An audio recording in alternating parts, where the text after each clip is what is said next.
Tinggal beberapa minggu kami merayakan Natal, dan tinggal beberapa waktu lagi kami akan meninggalkan tahun 2024 ini. Dan kami ada pada kesimpulan, Kau Bapa yang setia, yang selalu menghibur kami, yang selalu menguatkan kami, yang selalu menolong kami dan memberi jalan keluar buat kami.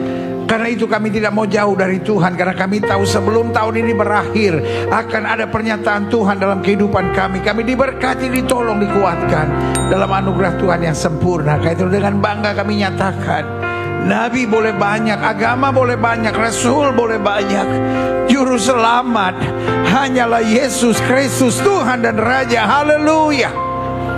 Kami perlu Yesus dalam hidup kami. Kami perlu firman dalam hidup kami. Kami perlu pewahyuan Roh-Mu atas kami. Bicara buat masing-masing kami Bapa, sebab kami siap untuk mendengarkannya. Sembuhkan yang sakit Allah, kuatkan yang lemah. Beri penghiburan buat yang susah, bebaskan yang terikat, lepaskan yang terbelenggu. Ulurkan tangan bagi yang membutuhkan mujizat, sehingga di hari Minggu yang penuh berkat, penuh mujizat ini bukan sekedar ibadah rutin mingguan biasa yang kami nikmati bersama, baik kami yang di gereja maupun kami yang di rumah. Tetapi hari ini hari berkat, hari ini hari mujizat, hari ini hari kemenangan, hari ini hari lawatan Allah, hari ini hari perjumpaan kami dengan Yesus lewat Roh dan firman-Mu. Dan kami tahu, kami percaya orang yang berjumpa dengan Yesus tidak pernah akan dikecewakannya. Haleluya. Bersama-sama kita katakan amin. Beri tepuk tangan yang meriah buat Tuhan. Sama-sama bilang Yesus dahsyat. Sama-sama bilang Yesus luar biasa. Sama-sama bilang saya tidak bisa hidup tanpa Yesus. Berikan tepuk tangan yang meriah buat Tuhan. Silakan duduk.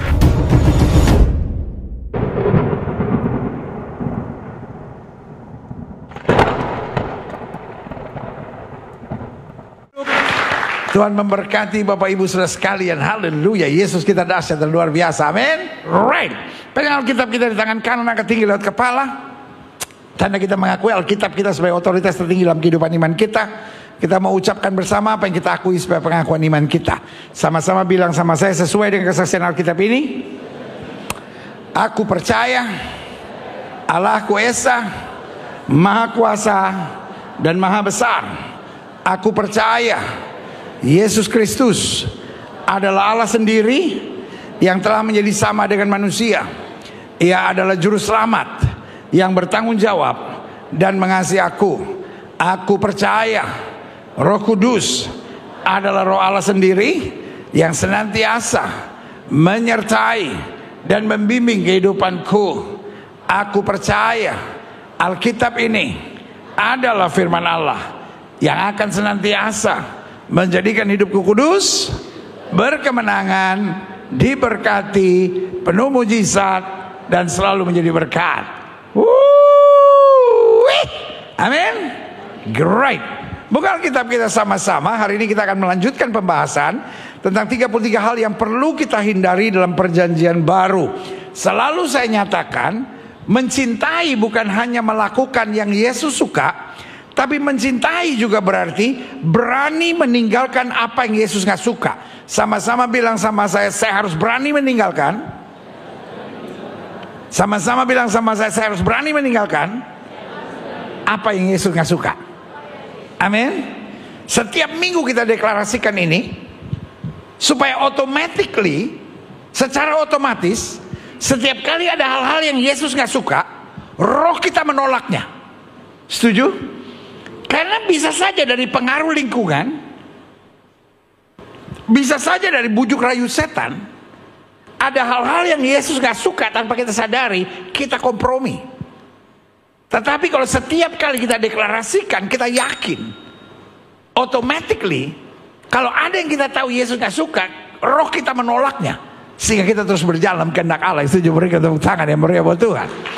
Nah, hari ini yang kita mau bahas, janganlah sampai kita tidak memahami kelahiran baru. Ada banyak orang yang menolak kelahiran baru. Sama-sama bilang sama saya, menolak kelahiran baru. Karena dia pikir hidup Kristen gak usah aneh-aneh. Yang penting saya bertobat, yang penting saya percaya Yesus, yang penting saya sudah dibaptis, maka semuanya beres. Pertanyaan saya sederhana, bertobat perlu nggak? Perlu. Dibaptis perlu nggak? Perlu. Percaya Yesus perlu nggak? Pertanyaan saya, Orang yang udah bertobat, orang yang sudah dibaptis, orang yang sudah pergi ke gereja, orang yang percaya Yesus pasti benar nggak? Ada nggak orang yang udah bertobat masih selingkuh? Ada. Di sini ada, tolong lambaikan tangan. Oh puji Tuhan. Yang pagi rupanya, nggak yang sekarang. Iya kan? Ada nggak orang yang udah percaya Yesus tapi hidup dengan narkoba, hidup dengan seks bebas? Ada nggak orang yang udah percaya Yesus lakukan hubungan seks sebelum nikah? Ada nggak orang yang udah percaya Yesus masih ngomongin orang? Ternyata jawaban saya sekedar bertobat, sekedar pergi ke gereja, sekedar dibaptis, sekedar percaya Yesus nggak cukup. Ya setuju sama saya, katakan nggak cukup. Kenapa nggak cukup? Karena Yesus bilang kita harus dilahirkan kembali. Siapa yang bilang, saudara? Siapa yang bilang, saudara? Yesus bilang apa? Kita harus dilahirkan kembali. Saya percaya semua yang Yesus ngomong tidak ada yang salah. Soalnya orangnya lembut-lembut ya. Saya percaya semua yang Yesus ngomong tidak ada yang salah. Siapa yang setuju sama saya? Yang setuju sama saya bilang semua yang Yesus ngomong tidak ada yang salah. Sama-sama sekali lagi bilang semua yang Yesus ngomong tidak ada yang salah. Dan kalau Yesus bilang kita harus dilahirkan kembali, artinya kita harus dilahirkan kembali. Saya nggak tahu dari mana tiba-tiba hari-hari ini ada yang mempertentangkan ajaran Paulus dan ajaran Yesus. Ada teman saya orang Kristen. Orang Kristen. Orang apa, saudara? Bilang sama sebelah saudara, kayak lu gitu. Ada orang Kristen, teman saya tiba-tiba bilang begini. Saya sekarang kalau baca Alkitab hanya perhatikan yang kalimat Yesus. Saya lihat, saya pelajari, ternyata dalam Alkitab lebih banyak ajaran Paulus daripada ajaran Yesus. Sampai saya bilang, bos, kalau tidur jangan terlalu miring. Otaknya ketumpuk, atasnya kosong.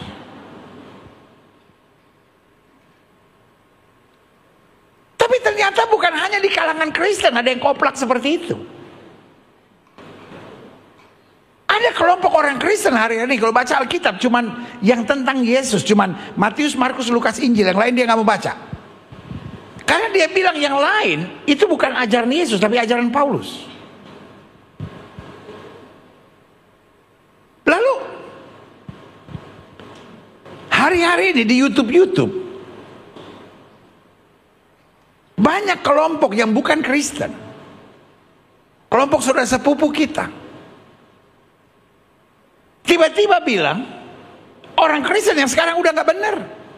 Karena orang Kristen yang sekarang tidak mengikuti ajaran Yesus, dia mengikuti ajaran Paulus. Contohnya, Yesus disunat, orang Kristen gak mengajarkan tentang sunat. Yesus doanya sujud, orang Kristen sekarang doanya duduk di kursi. Itu ajaran Paulus, bukan ajaran Yesus. Aduh, kopinya kurang kental. Jadi aneh-aneh saudara-saudara. Agama-agama kita dia yang ngatur. Yesus gak makan babi, tapi orang Kristen makan babi. Itu aturan Paulus. Agama-agama gua lu yang mau ngatur. Masuk sini dulu, login dulu. Karena kalau belum login nggak boleh ngatur-ngatur, saudara-saudara. Jelas nggak maksud saya? Iya kan? Padahal Paulus dengan tegas berkata, ikutilah teladanku sebagaimana aku mengikuti Kristus. Selesai serial ini, selesai saya membahas 33 hal yang harus kita hindari dalam perjanjian baru. Saya mau bicara tentang 33 persamaan ajaran Yesus dan Paulus. Karena di akhir zaman setan memakai orang-orang tertentu. Saya ulangi sekali lagi, setan, bukan keadaan, setan memakai orang-orang tertentu untuk mendatangkan kekacauan. Tapi anak Tuhan tetap hidup dalam kebenaran dan kasih karunia Tuhan. Berikan tepuk tangan yang meriah buat Tuhan. Amin. Jadi lepas saudara ikut aliran apa, Tetapi bicara tentang kelahiran kembali, born again, kita semua harus bersatu karena itu ajaran Yesus. Sama-sama bilang sama saya, ajaran Yesus. Kita belajar sama-sama. Klik. Yohanes 3:1-5, percakapan dengan Nikodemus. Adalah seorang Farisi, berarti dia bukan hanya regular Jew, dia bukan hanya Yahudi biasa, dia adalah seorang Farisi. Yang bernama Nikodemus, seorang apa? Pemimpin agama Yahudi. Kalau dalam Alkitab bahasa Inggris dikatakan he is the doctor of law. Berarti dia ahli Taurat. Dia pengajar hukum-hukum Allah. Kita lihat selanjutnya. Ia datang pada waktu malam kepada Yesus. Pertanyaan saya, kenapa dia datang pada waktu malam? Jawab dong. Orang nanya nggak dijawab, digratisin. Setelah habis lari maraton. Saya ulangi sekali lagi. Kenapa dia datang waktu malam? Dia nggak mau ketahuan orang. Dia silent Christian. Secretly Christian. Ada orang-orang yang nggak mau ketahuan dia Kristen. Datang gereja cuma kalau Natal, Paskah. Orang bilang, oh lu Kristen? Kok lu gak pernah ke gereja? Gue secret agent. Agen rahasia. Ada orang yang datang kalau ke gereja. Cuman sebulan sekali kalau pas perjamuan. Dia pikir perjamuan kudus itu seperti obat kuat gitu. Sebulan sekali dia datang, mana obat kuat? Gue udah lemes nih. Sama-sama bilang sama saya ke gereja tiap minggu. Bilang sama sebelah saudara kalau ke gereja tiap minggu. Jangan cuma napas saja Natal Paskah. Lu pikir lu kapal selam ke apa? Kita datang ke gereja bukan cuma kalau perjamuan kudus, saudara. Tapi kita datang ke gereja tiap minggu. Kenapa? Karena kita mau dekat dengan Tuhan. Katakan amin. Sama-sama bilang saya mau dekat sama Tuhan. Sama-sama bilang saya mau dekat sama Tuhan. Berikan tepuk tangan yang meriah buat Tuhan. Haleluya. Jadi Nikodemus, dia malu ketahuan orang. Dia coba sembunyi-sembunyi.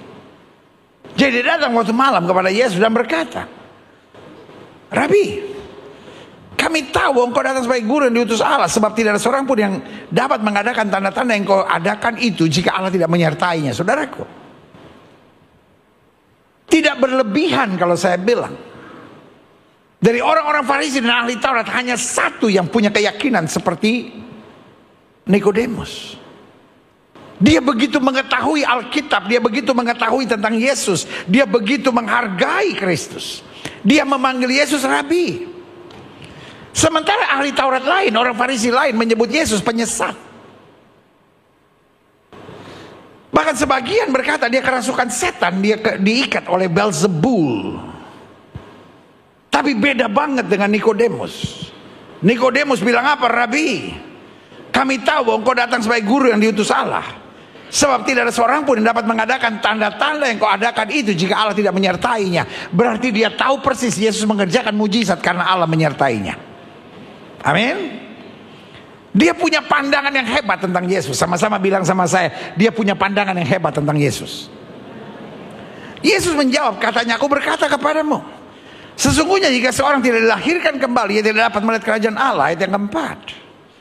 Kata Nikodemus kepadanya, bagaimanakah mungkin seorang dilahirkan kembali kalau ia sudah tua? Dapatkah ia masuk kembali ke dalam rahim ibunya dan dilahirkan lagi? Pertanyaan saya, pertanyaan Nikodemus ini logis nggak? Halo? Pertanyaan Nikodemus ini logis nggak? Saya ulangi sekali lagi. Ngegratisin pendeta ada dosanya loh. Gereja kita kan selalu saya bilang gereja yang interaktif gitu. Pokoknya yang penting tukang es teh jangan suruh lewat aja. Nanti masalah. Tolong ya pengurus, asyir, Kalau ada tukang es teh mau lewat, lagi tukang es teh ngapain depan-depan pendeta?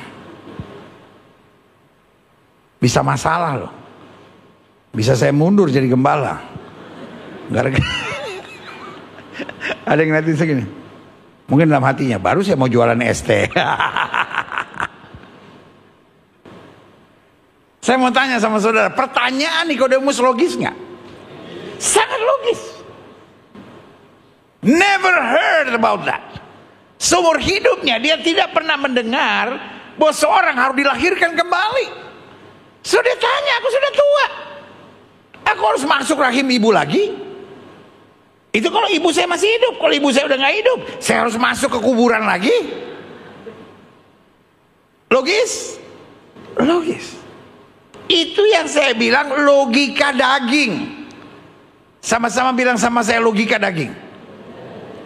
Kalau orang baik sama saudara, saudara baik sama orang itu, logis nggak? Kalau orang itu jahat sama saudara, saudara balas sama dia, logis nggak? Logis. Itu logika daging.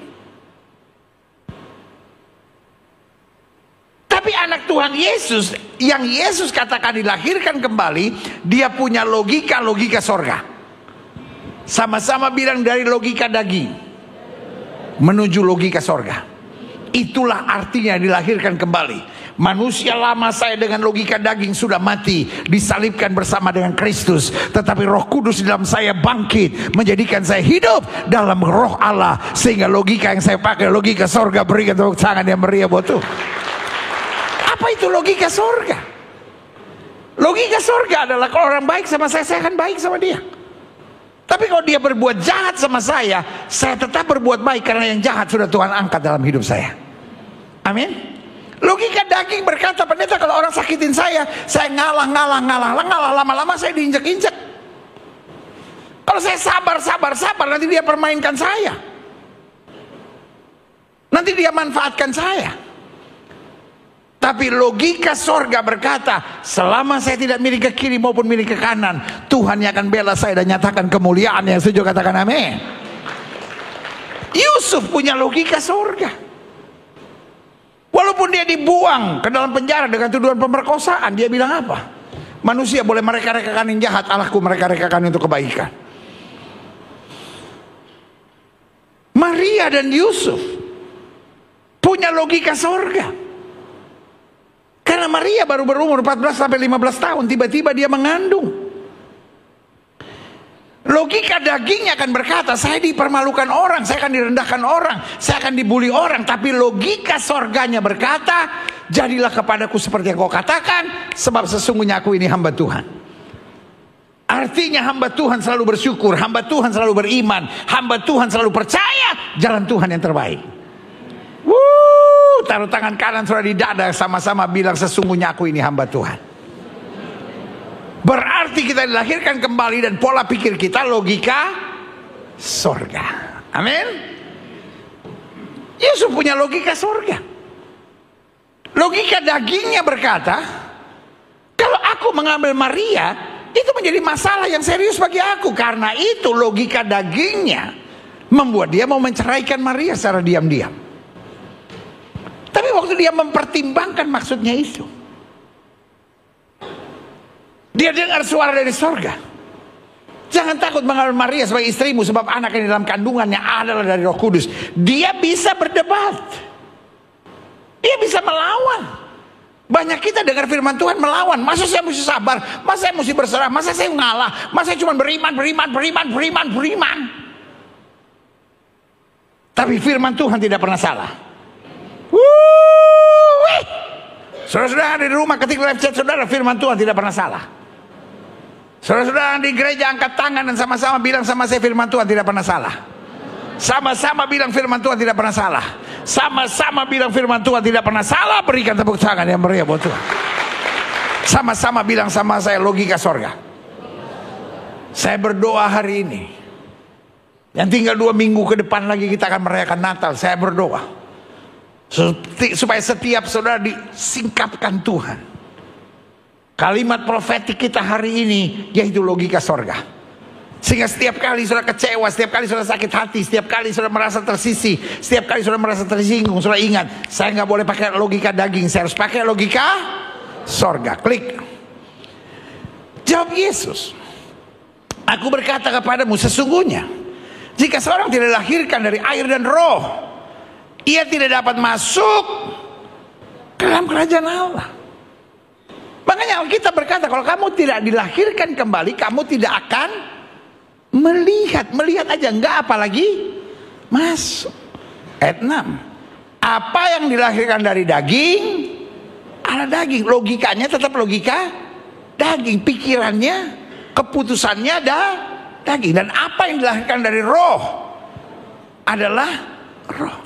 Logikanya dipimpin oleh roh. Makanya saya memberi nama logika sorga. Dia bertindak dengan value sorga.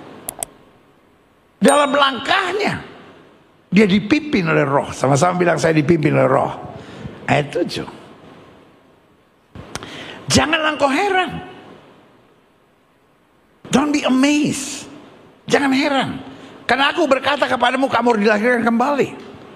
Nah, Yesus menjabarkannya. Angin bertiup kemana ia mau, dan engkau mendengar bunyinya, tapi engkau tidak tahu dari mana ia datang atau kemana ia pergi. Demikian halnya dengan tiap-tiap orang yang lahir dari roh. Artinya Alkitab bilang, orang-orang yang lahir dari roh akan mendatangkan kekaguman tersendiri. Sama-sama bilang sama saya, kekaguman tersendiri.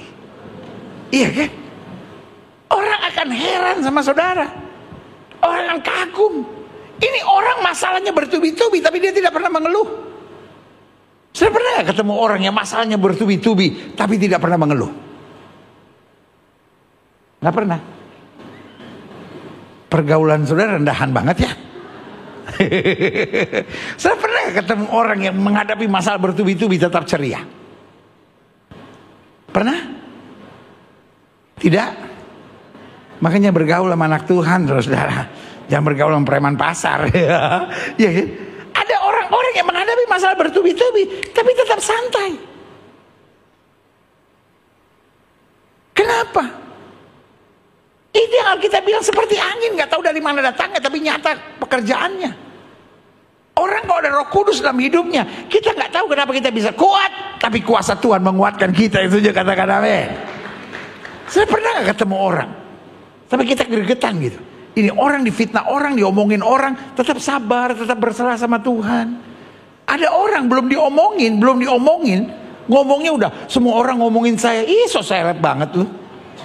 Iya kan? Ada orang yang selalu berpikir semua orang gak suka sama saya, semua orang ngomongin saya. Ih. Buktinya apa, Bu? Buktinya apa, Pak? Orang ngomongin, gak tahu, gue setiap kali makan kegigit lidah. Ih. Lu yang salah, orang yang disoalin. Kalau orang kegigit bibir atau kegigit lidah, itu bukan karena diomongin, itu karena bodohnya sendiri. Lidah-lidahnya, bibir-bibirnya digigit. Bibir ini ku gigit sendiri, on. Ya. Jadi hari ini saya mau bilang sama saudara, orang kalau dilahirkan kembali hidupnya mengagumkan. Orang kalau dilahirkan kembali hidupnya apa, saudara? Orang kalau dilahirkan kembali hidupnya apa, saudara? Mengagumkan.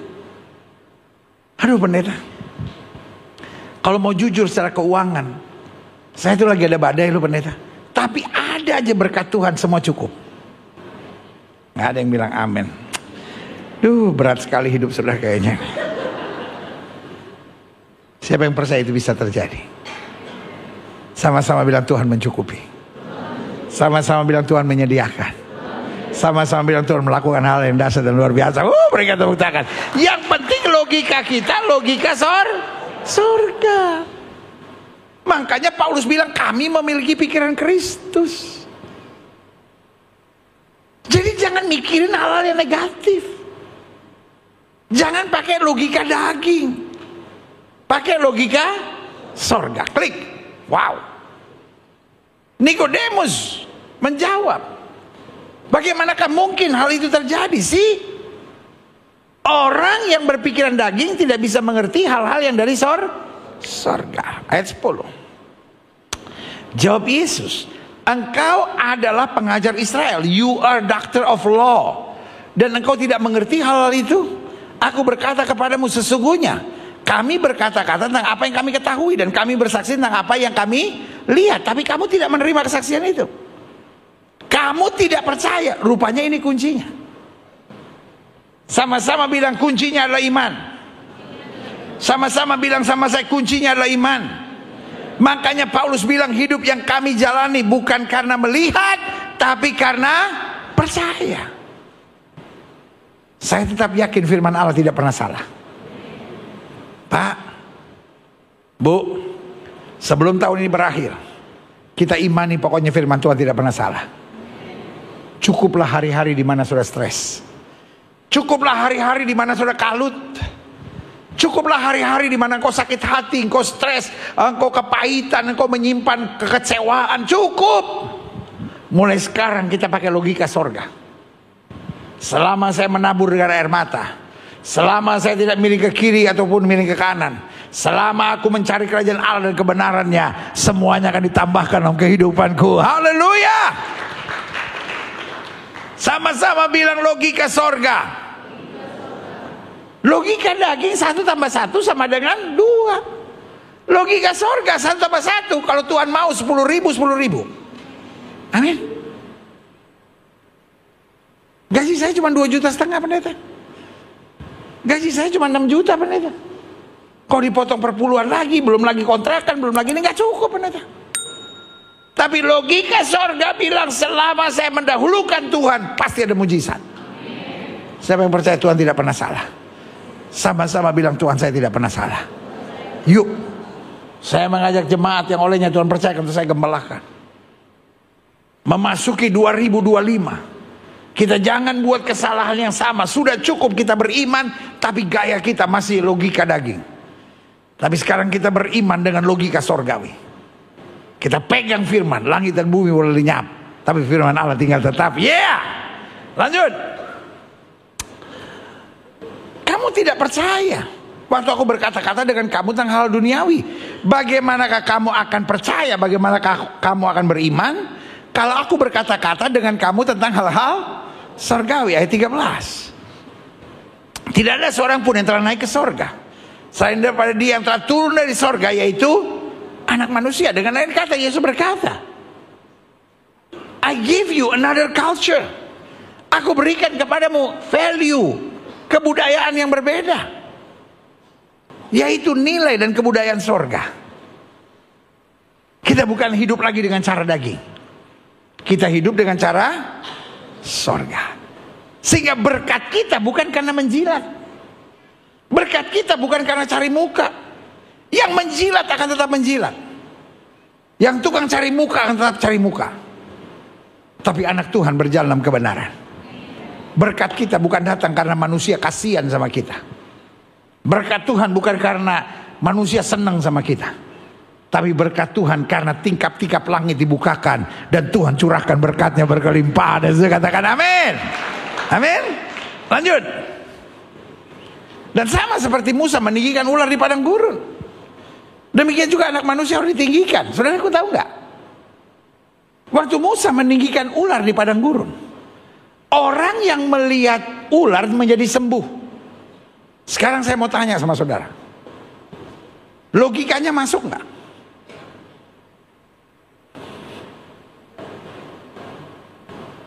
Halo? Karena mereka bersungut, mereka mati di pagut ular. Tapi cara netralinnya, ular diangkat di padang gurun pada tongkatnya Musa. Sampai hari ini kalau sudah lihat apotik, tongkat dengan itu dari situ. Bicara tentang kesehatan yang paling tua itu diambil dari cerita Musa. Tetapi yang saya mau jelaskan, sudah masuk akal nggak? Halo? Bagaimana orang bisa lihat ular lalu sembuh?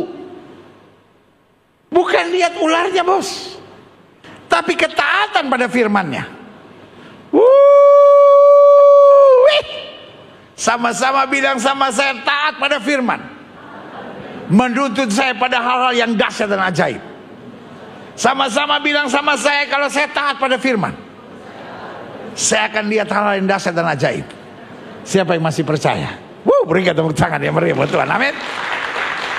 Itu namanya logika sorga. Dan sama seperti Musa meninggikan ular di padang gurun, demikian juga anak manusia harus ditinggikan. Artinya kalau anak manusia ditinggikan, hal-hal yang dahsyat dan ajaib Tuhan masih bisa kerjakan.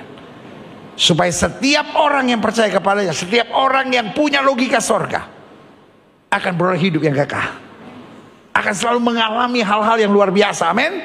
Klik. Jadi hidup Kristen tidak dapat dipisahkan dari kelahiran kembali.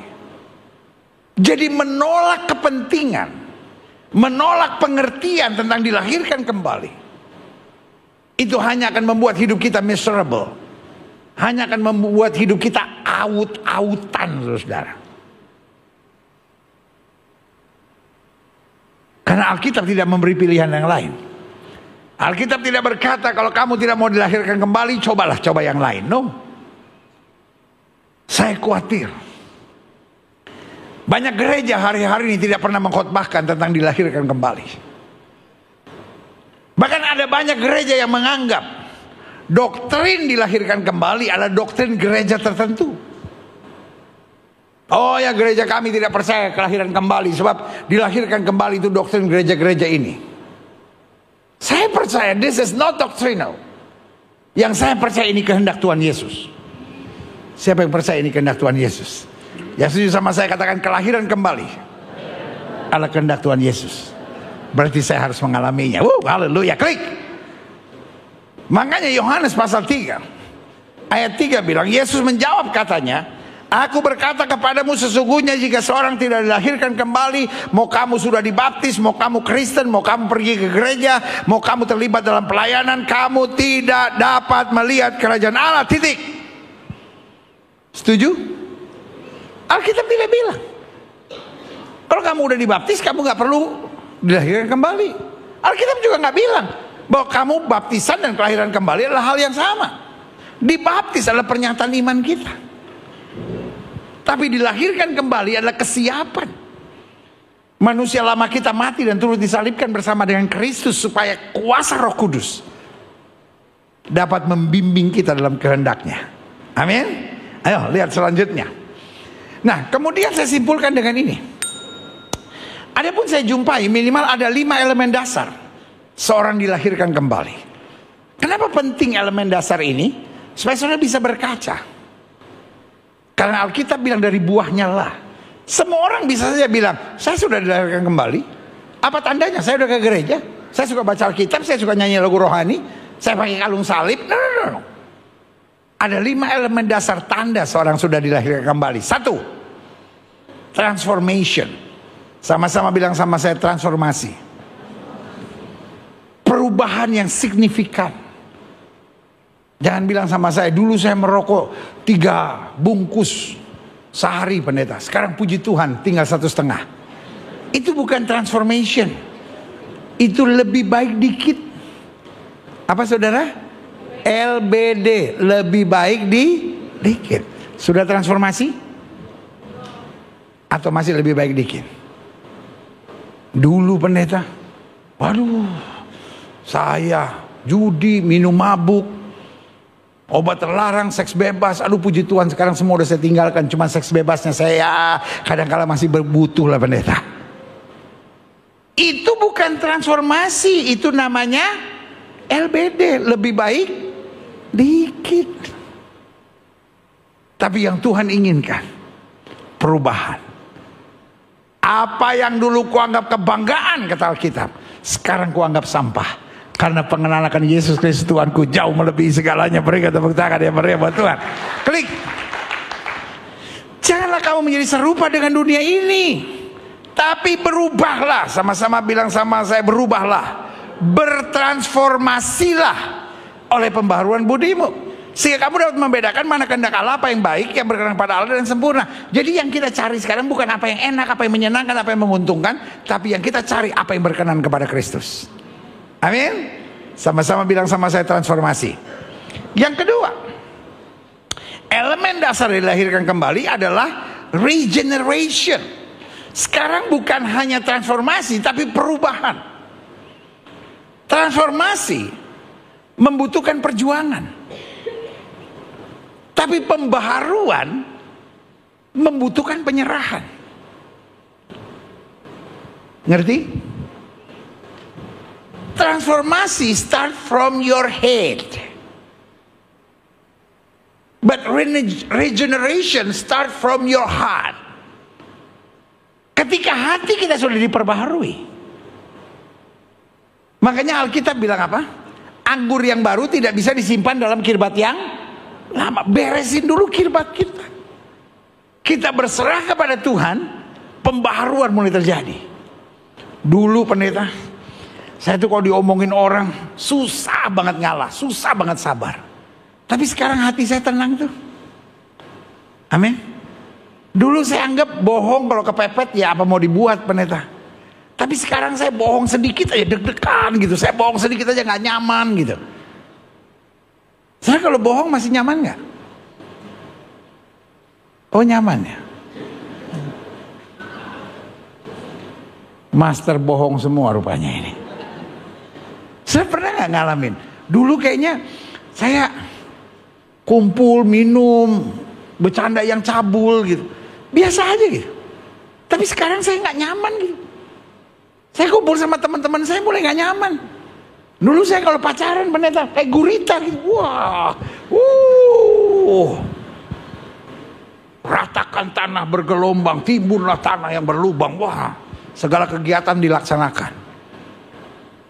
Tapi sekarang gak nyaman gitu.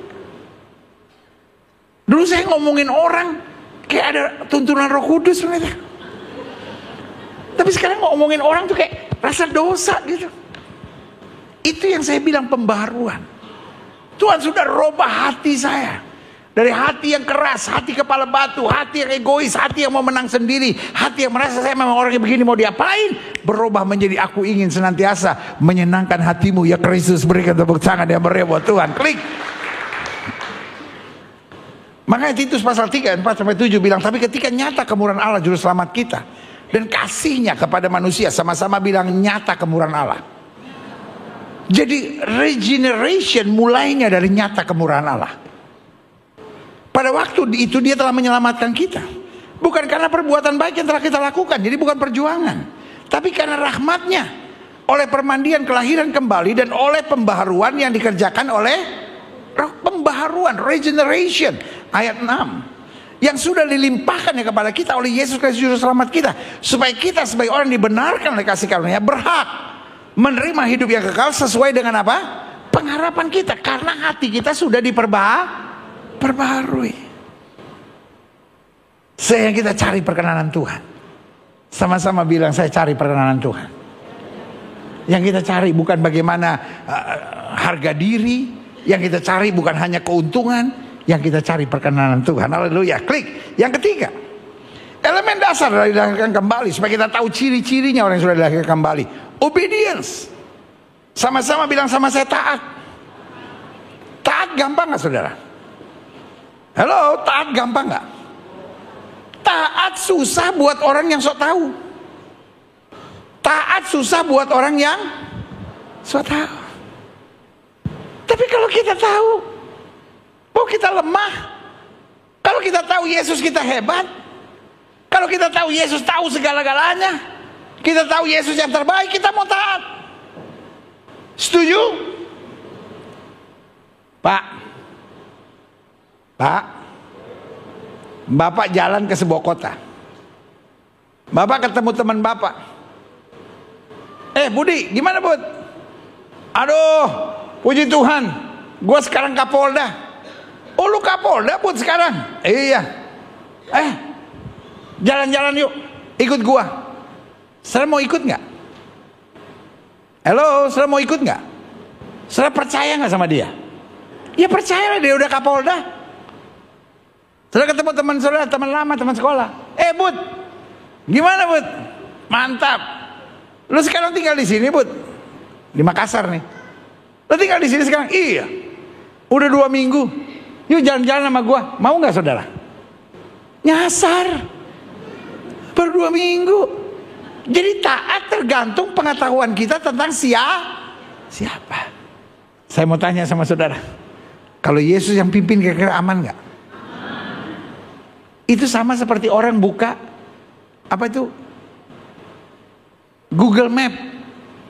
Saudara percaya nggak sama Google Map? Percaya. Lalu teman saudara bilang, bos, gua baru bikin aplikasi nih. Oh ya? Namanya apa? Mahmud Map. Lu pakai deh, gua punya. Saudara percaya nggak? Dia aja 2 kali nggak naik kelas waktu itu. Bikin aplikasi. Saudara mau pergi ke Tanjung Priok, nyampainya Cirebon.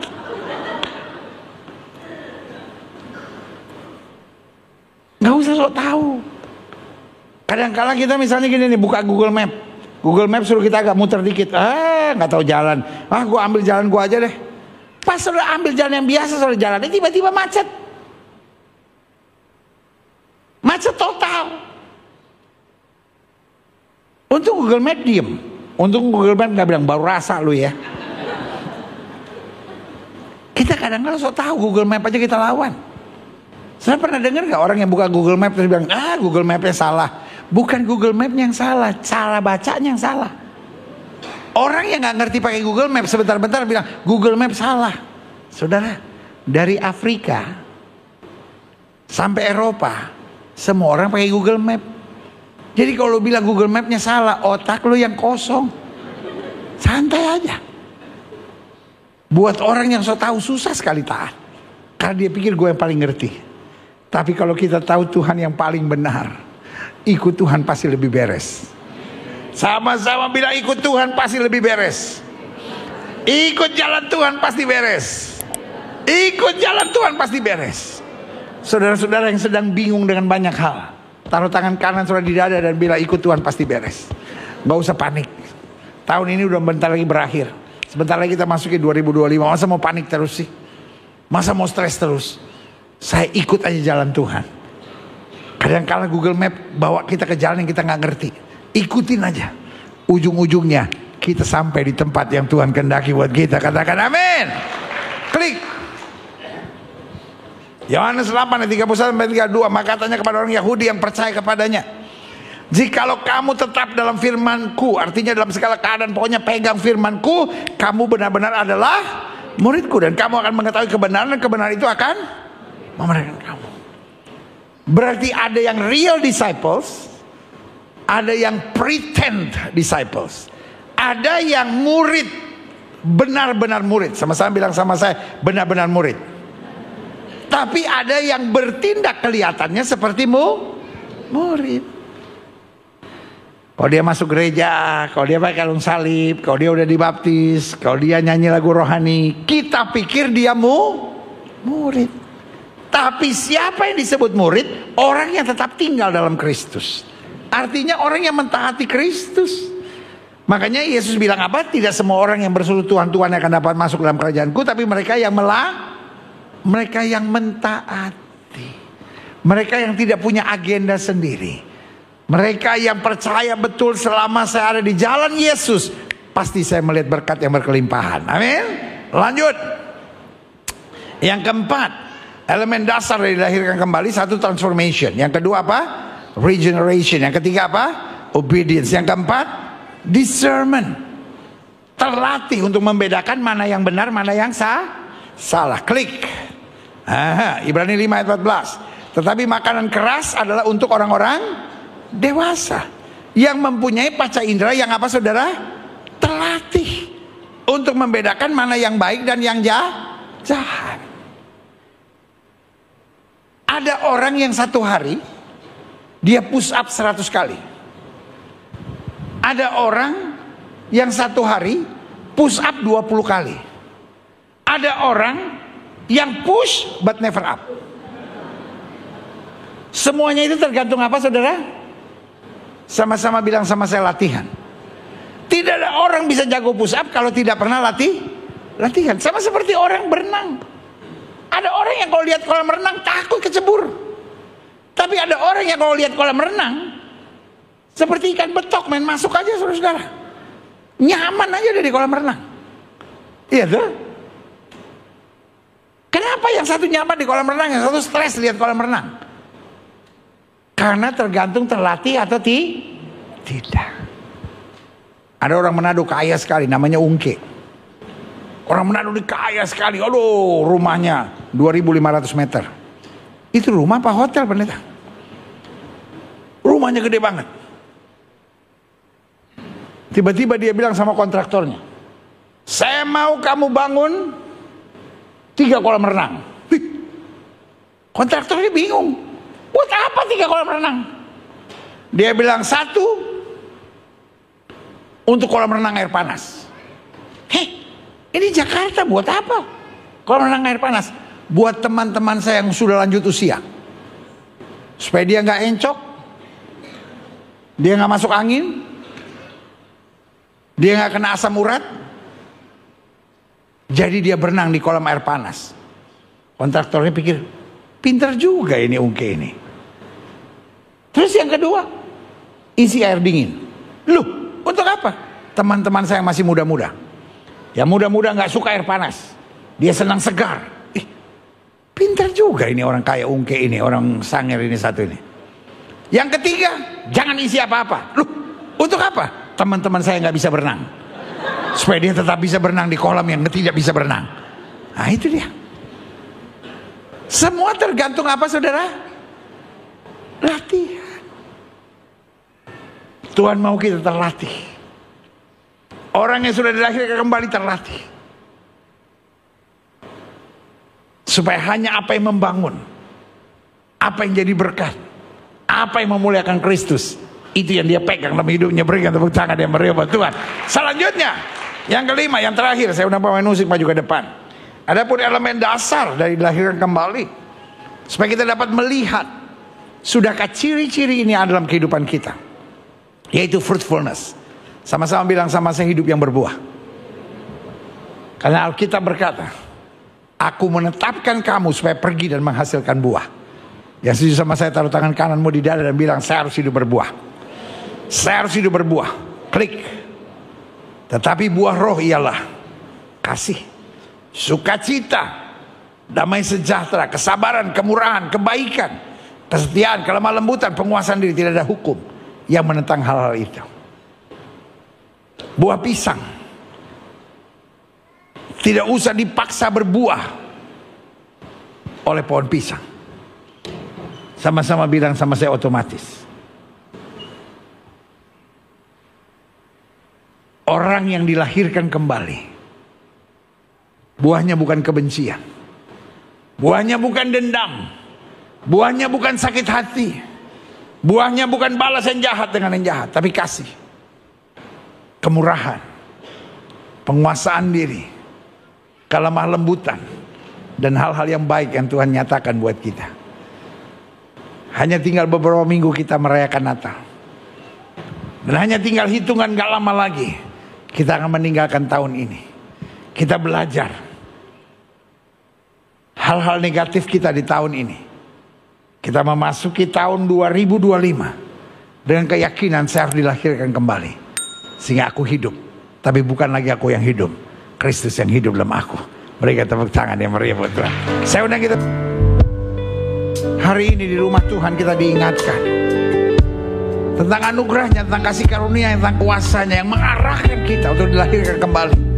Jangan sampai kita menolak pemahaman tentang dilahirkan kembali karena kita merasa itu kan hanya aliran gereja saja, itu kan hanya doktrin saja. Tapi hari ini saya mau bilang, Yesus yang bilang, kalau kamu tidak dilahirkan kembali, kamu tidak akan melihat kerajaan Allah. Kadang-kala kita pikir saya mencintai Yesus, tapi Alkitab bilang, kalau kamu tidak dilahirkan kembali, kamu tidak akan melihat kerajaan Allah. Everything start from born again. Semua dimulai dari dilahirkan kembali. Jika itu doamu, taruh tangan kananmu di dada. Karena orang yang dilahirkan kembali akan mengalami transformasi. Yang dulu kuanggap kebanggaan, sekarang kuanggap sampah. Akan mengalami regenerasi, pembaharuan yang dikerjakan oleh Roh Kudus. Apa yang tadinya berat, sukar, dalam tuntunan Tuhan kita dimudahkan dalam segalanya. Jika itu doamu, taruh tangan kananmu di dada. Kita nggak lagi bisa berpikir dengan logika daging. Logika Logika daging membuat kau kompromi dengan dunia ini, tapi biarkan kita dipimpin oleh logika sorgawi, sehingga dalam segala keputusan kita mengandalkan iman. Sehingga itu doamu, taruh tangan kananmu di dada. Setiap saudara ingin didoakan, taruh tangan kanan saudara di dada. Boleh angkat tangan dua-dua tinggi-tinggi. Izinkan saya doa. Bapa, hari ini kami buka hati. Biarlah manusia lama kami mati turut disalibkan bersama Kristus. Biarlah kami hidup bukan lagi dengan daging, tapi hidup dengan roh Allah dan firman. Sehingga kami tidak berjalan dengan logika-logika dunia, logika-logika daging yang hanya mengarahkan kita sama seperti dunia ini.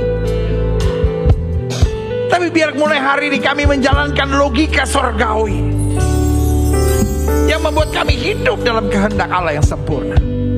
Saudaraku, stop dengan logika daging yang hanya memuaskan secara daging tapi menghancurkan secara roh. Tapi mari masuk pada alam yang baru, alam iman yang mengarahkan saudara pada logika sorgawi, sehingga kau dapat berkata, kami memiliki pikiran Kristus. Karena aku tidak mau hanya bertindak seperti murid, tapi aku adalah murid yang benar-benar murid di hadapan Tuhan. Terima kasih Bapa. Hamba mengasihi jemaatmu satu persatu. Apa yang Tuhan taruh di hati hamba sudah hamba sampaikan bagi umat-Mu. Hamba doa firman terbaterai.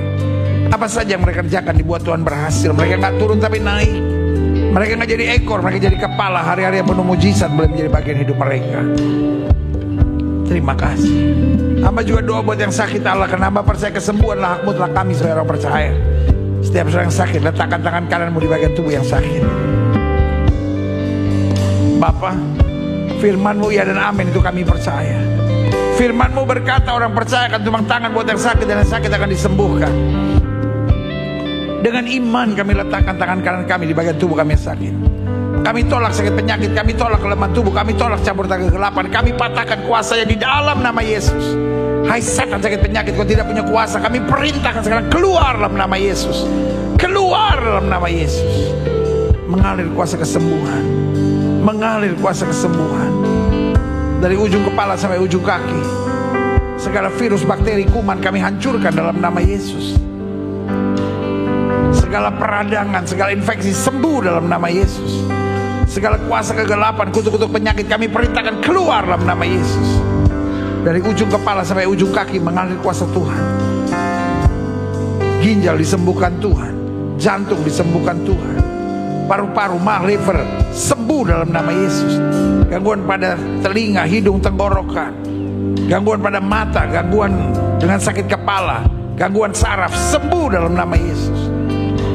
Mulai imani kuasa kesembuhan mengalir. Yesus kami tidak berubah, dulu, kemarin, hari ini dan sampai selama-lamanya. Dengan iman kami nyatakan, oleh bilur-bilur Kristus kami yang percaya sudah dijamah dan disembuhkan Tuhan dengan kuasa yang luar biasa. Inilah tepuk tangan sorak-sorai kemenangan kami, tepuk tangan sukacita kami, karena Yesus menyembuhkan penyakit kami. Terima kasih Bapa, terima kasih. Oleh bilur Yesus kami yang percaya sudah disembuhkan Tuhan. Bapa, bangsa negara kami Indonesia selamatkan ya Allah, damai sejahtera di Indonesia. Umat mayoritas di bangsa ini Tuhan bimbing, Tuhan tuntun, Tuhan bawa pada damai sejahtera dan keselamatan. Bapak Presiden, Wakil Presiden, para menteri, pejabat di pusat dan di daerah, para gubernur, para wali kota, para bupati, para polisi, para tentara, ya Kristus, jaga para pemimpin dan aparat penegak hukum di bangsa kami dengan kasih dan kuasa-Mu, khususnya di masa-masa penting setelah pilkada, masa perhitungan, kemudian masa penetapan dan masa pelantikan. Tuhan sendiri yang bekerja sehingga tetap apapun yang terjadi hanya yang terbaik yang Tuhan sediakan, yang boleh menjadi gubernur, bupati, wali kota di daerah-daerah tercinta kami di seluruh wilayah Indonesia. Berikan kepada para pemimpin dan aparat penegak hukum di bangsa kami hati yang takut akan Tuhan, hikmat surgawi, sehingga apa saja yang mereka kerjakan dibuat Tuhan berhasil. Indonesia makin hari makin baik, Indonesia makin hari makin maju. Kalau Tuhan jumpai masih ada kuasa kegelapan dan kutuk di bangsa kami, darah Yesus menyucikannya. Bahkan rancangan kerusuhan, rancangan kekacauan, rancangan adu domba kami tolak, kami patahkan di dalam nama Yesus. Ekonominya baik, keamanannya baik, politiknya baik, pendidikannya baik, kesehatannya baik dalam nama Yesus. Kami percaya Indonesia ada di hatinya Tuhan. Apa saja yang Tuhan mau atas Indonesia pasti jadi. Apa saja yang Tuhan tidak mau atas Indonesia tidak akan jadi. Gereja-gereja di mana-mana tempat Tuhan bela dan nyatakan kemuliaan-Mu. Gerejamu di tempat ini, Gereja Bethel Indonesia Glow Fellowship Center, Tuhan pakai terus untuk menegakkan kerajaan Allah dalam kebenaran dan kasih. Dan akhirnya setiap kami yang menerima firman Tuhan diarahkan hari ini untuk menyadari tentang kelahiran kembali, sehingga kami hidup. Tapi bukan lagi kami yang hidup, tapi Kristus yang hidup dalam hidup kami, sehingga kami dapat mentuntaskan amanat agung Kristus, pergi beritakan Injil pada setiap makhluk. Di dalam nama Yesus kami berdoa, dan kami siap jadi pelaku-pelaku firman. Yang siap jadi pelaku-pelaku firman, sama-sama kita katakan amin. Beri tepuk tangan yang meriah buat Tuhan. Silahkan duduk. Tuhan memberkati Bapak Ibu Saudara sekalian. Haleluya. Kitalah orang-orang berbahagia itu, karena orang-orang berbahagia adalah orang menerima firman dan mempraktekkannya dalam kehidupannya sehari-hari. Haleluya, puji Tuhan.